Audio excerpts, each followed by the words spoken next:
In Iraq, forces are preparing to advance into the city of Fallujah to free it from Daesh. They're hoping to free thousands of civilians who have been caught in the crossfire. An estimated 4,000 people have been able to escape the city in the past 2 days using a route opened by the Iraqi forces. But there are reports that armed groups are requesting bribes of around $130 for allowing civilians to leave.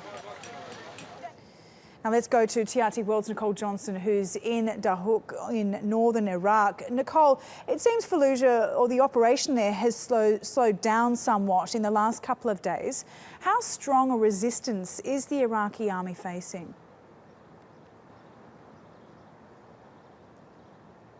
It has been really tough going for the Iraqi army for the last 2 days.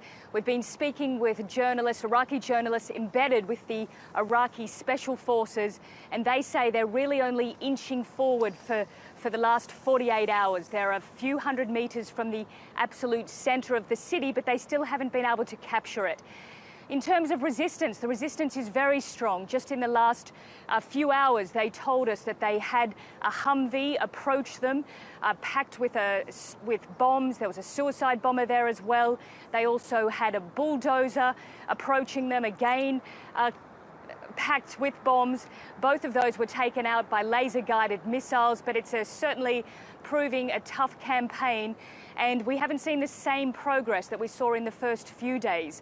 Today, though, the Iraqi Special Forces have managed to capture the main water resources building in Fallujah, and that's a significant government building. So that's what we've seen. The other significant development that we've had is, of course, that safe area that has been established to allow civilians to get out of Fallujah. 4,000 have left in the last 48 hours, and that means there's 27,000 in camps around Fallujah, but still 90,000 civilians are inside the city. And remembering, this is a city that's been pretty much under siege for the last 6 months. Yeah, and following on from that, of course, civilians are the number one concern, but also one of the major concerns is the levels of destruction once Fallujah is liberated. And you were in Sinjar yesterday, and that was liberated about 6 months ago. Is that some sort of barometer? What is it like there now?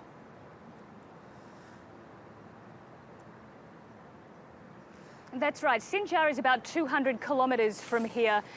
It was liberated 6 months ago, and going back there, it's quite an eye-opener to see just the level of destruction.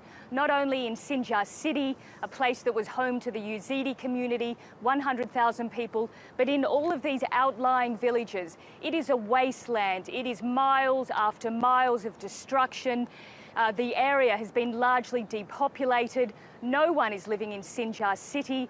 The community there, even though Daesh has been kicked out, the community is still living on top of Sinjar mountain, not in formal refugee camps, but in tents, scattered out in the open, exposed to the elements. And inside Sinjar city, what you see is incredible destruction, no infrastructure, and the only presence there is a very heavy security presence of Peshmerga forces as well as other militias. They're trying to defend the city, even still, a front line of some 80 kilometres, and Daesh is only 5 to 8 kilometres away. The city is still coming under occasional attack, as well as those frontline positions.